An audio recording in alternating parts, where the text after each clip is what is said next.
Bonjour Simon. Bonjour Andrea. Merci de nous avoir accordé cette petite entrevue. Alors, Simon Bilodeau de Dominium Lending Mortgage Negotiator. Comment ça va? Ça va très bien, toi? Ça va bien, merci. On veut savoir un petit peu de ton métier et de toi. Alors, dis-nous, comment est-ce que tu es devenu courtier hypothécaire? Avant d'être courtier hypothécaire, ce que j'étais un chimiste et j'étais aussi un investisseur immobilier. Donc, en tant que chimiste, ce que j'aimais faire, c'était résoudre des problèmes. Et en tant qu'investisseur immobilier, ce que j'étais bon à faire, c'était de me trouver du financement. Donc, ce que me suis dit, c'est si je suis bon, j'aime résoudre des problèmes et faire du financement, ben, c'est exactement ce qu'un courtier hypothécaire fait à la longueur de journée, là. En effet. Alors, tu as, comme disons, trouvé ta voie. Et oui, exactement. Super. C'est quoi l'expérience la plus mémorable que tu as eue? L'expérience la plus mémorable, c'est quand j'ai fait un achat avec un client. Je leur avais fait un budget et évidemment, ils ont été achetés par-dessus le budget, mais Comme ça arrive toujours. Ouais, tu peux acheter des fois un petit peu par-dessus, disons un 10 000 par-dessus ou un 150 000 par-dessus, ce qui est évidemment plus la même chose. Donc, j'ai trouvé une façon de faire le financement en utilisant tous les trucs que j'ai été capable de prendre dans le livre qui sont permis pour faire accepter le dossier. Ça a été un peu de tiraillage avec la banque jusqu'à temps qu'on obtienne un financement, mais au final, on a eu le financement, le client était content, j'étais content, l'agent immobilier était content, tout le monde était content. Donc, et c'est ce qu'on veut. C'est que ça, c'était une excellente histoire. Oui, oui, super.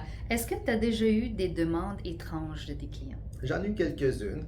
La première demande étrange que j'ai reçue, j'ai un client qui m'a appelé une fois, quelques mois après avoir acheté sa propriété, il me demande Hey Simon, pourquoi j'ai un bill d'électricité de 1000 J'en ai aucune idée. Ça, c'est une seule bonne réponse que j'ai pour lui. Et j'ai un autre client qui, eux, une fois, et ce qu'ils ont fait, ils m'ont demandé, on a fait leur assessment, on les a fait un plan pour hypothécaire, on a assessé les banques, voir qu'est-ce qu'ils avaient besoin, quel type d'hypothèque, quel type de produit ils avaient besoin. Et après avoir fait tout ça, je suis arrivé avec une recommandation d'une banque parce qu'elle était vraiment moins chère que les autres. Et ils m'ont dit, oh, on ne veut pas travailler avec cette banque-là. Ben, j'ai fait, pourquoi? Donc, la réponse qu'ils m'ont dit, c'est ils n'aimaient pas la façon dont la banque gérait les émissions à effet de serre et leurs investissements dans d'autres compagnies. Et donc, ils n'aimaient pas le fait qu'ils n'étaient pas suffisamment verts d'une certaine façon.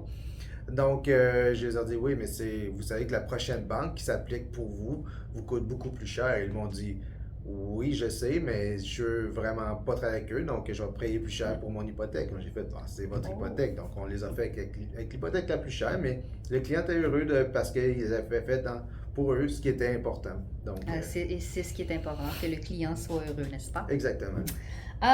Quel a été ton plus grand défi? Mon plus grand défi en ce moment, c'est, on est en novembre 2023, donc c'est d'aider les gens avec leur renouvellement. Parce qu'on a les taux en ce moment qui sont dans les 22 ans les plus élevés. Donc, ce qui arrive, c'est que quand les gens renouvellent, ils ont des paiements qui sont de 40 à 60% plus élevés que ce qu'ils avaient auparavant. Donc, certaines personnes trouvent que ça ne fonctionne pas dans leur budget. Donc, plusieurs personnes m'appellent en me demandant de voir qu'est-ce que je peux faire pour les aider. Donc, une des choses qu'on fait, on essaie toujours de trouver peut-être un meilleur taux que ce qu'ils ont été offerts par leur banque. On peut aussi essayer d'étirer leurs amortissements parce que ça aide à réduire les paiements hypothécaires. Et des fois, on peut aller jusqu'à restructurer des dettes pour permettre de réduire les paiements globaux. Donc, pas nécessairement juste l'hypothèque, mais les paiements en entier. Donc, si on fait un peu de T3, des fois, on arrive à quelque chose que les gens font « Ok, je peux vivre avec ce paiement-là » et puis tout va bien. Ils peuvent rester dans leur maison et tout se passe bien pour eux, là. C'est bon, alors il faut trouver des solutions. C'est exactement ça. OK.